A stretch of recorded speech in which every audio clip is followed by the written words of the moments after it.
बहुत समय पहले सिंधपुर नाम का एक समृद्ध और शक्तिशाली राज्य था। राजा अनिरुद्ध अपनी वीरता और न्यायप्रियता के लिए पूरे देश में जाने जाते थे। उनके राज्य में हर ओर सुख और शांति का वातावरण था। लेकिन एक दिन एक सुंदर स्त्री के आगमन ने राजा और उनके राज्य के भाग्य को ऐसा मोड़ दिया जिसे न कोई भूल सका न माफ कर सका। कहानी का प्रारंभ सिंधपुर की सड़कों पर हलचल मच गई जब एक अनजान और अद्भुत सुंदरता वाली स्त्री ने राज्य में प्रवेश किया। वह साधारण स्त्री नहीं थी। उसकी आंखें इतनी गहरी थीं जैसे उनमें पूरा ब्रह्मांड समाया हो। उसके चलने का अंदाज इतना मोहक था कि लोग उसे देखते ही अपनी सारी चिंताएं भूल जाते। नाम था मीनाक्षी। राज्य के दरबारियों ने जल्द ही राजा अनिरुद्ध को उसके बारे में बताया।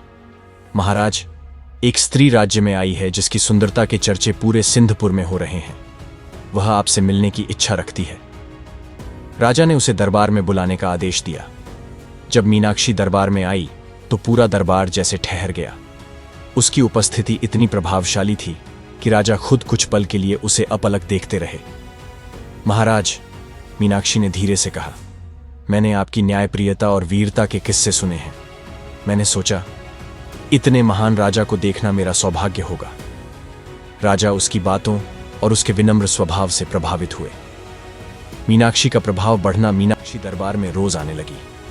वह हर दिन राजा से नई नई बातें करती और उन्हें सलाह देती। महाराज, उसने एक दिन कहा, आपका राज्य इतना समृद्ध है, लेकिन आपके आसपास के राज्यों के राजा आपसे ईर्ष्या करते हैं। मुझे डर है कि वे आपके खिलाफ षड्यंत्र रच सकते हैं।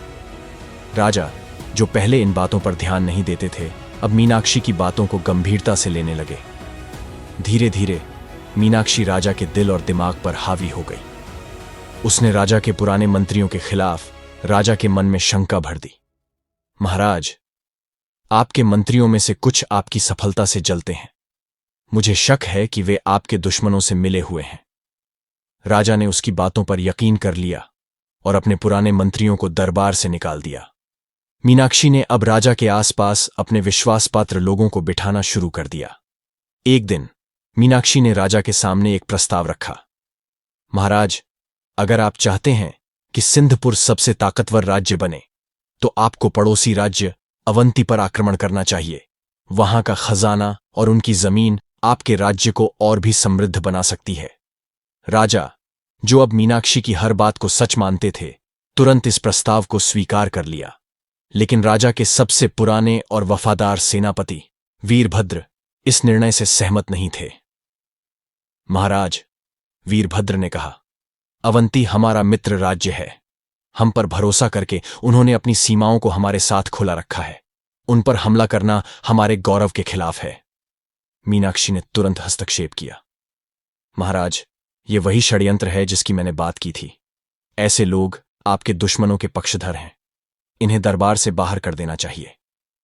राजा ने क्रोध में आकर वीरभद्र को राज्य से निर्वासित कर दिया। मीनाक्षी ने राजा को आश्वस्त किया कि यह युद्ध सिंधपुर की जीत सुनिश्चित करेगा। राजा ने अपनी सबसे शक्तिशाली सेना को युद्ध के लिए तैयार कर दिया। लेकिन मीनाक्षी ने एक गुप्त संदेश भेजा। वह संदेश अवंती के राजा के पास पहुंचा, जिसमें लिखा था, सिंधपुर की सेना आप पर हमला करने आ रही है। तैयार रहें। और हां, मैं आपकी मित्र हूं, दुश्मन की नहीं। अवंती के राजा को यह खबर मिली और उन्होंने अपनी सेना को पहले से तैयार कर लिया। राजा अनिरुद्ध ने अपनी सेना को युद्ध के लिए भेजा। उनकी सेना ने अवंती की सीमाओं में प्रवेश किया, लेकिन उन्हें यह देखकर आश्चर्य हुआ कि दुश्मन पहले से तैयार था। दोनों सेनाओं के बीच भयंकर युद्ध हुआ। सिंधपुर की सेना को हर ओर से घेर लिया गया।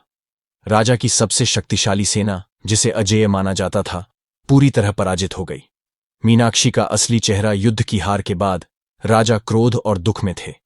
उन्होंने मीनाक्षी को बुलाने का आदेश दिया, लेकिन मीनाक्षी महल में नहीं थी। मीनाक्षी, जो अब तक राजा की सबसे बड़ी विश्वासपात्र बन चुकी थी, अचानक गायब हो गई थी। राजा ने उसे ढूंढने के लिए अपने सैनिक भेजे, लेकिन वह कहीं नहीं मिली। कुछ दिन बाद राजा को एक गुप्तचर से पता चला कि मीनाक्षी अवंती की जासूस थी। उसने अपनी सुंदरता और चतुराई से सिंधपुर को कमजोर करने की साजिश रची थी। राजा अनिरुद्ध को अपनी भूल का एहसास हुआ। उन्होंने अपने पुराने मंत्री और सेनापति वीरभद्र को वापस बुलाने का आदेश दिया। दरबार में खड़े होकर उन्होंने कहा, मैंने अपनी भावनाओं में बहकर एक धोखेबाज पर विश्वास किया। मैंने अपने वफादारों को नजरअंदाज किया और अपने राज्य को संकट में डाल दिया। ये मेरी सबसे बड़ी गलती थी। मैं अपनी प्रजा से माफी मांगता हूं।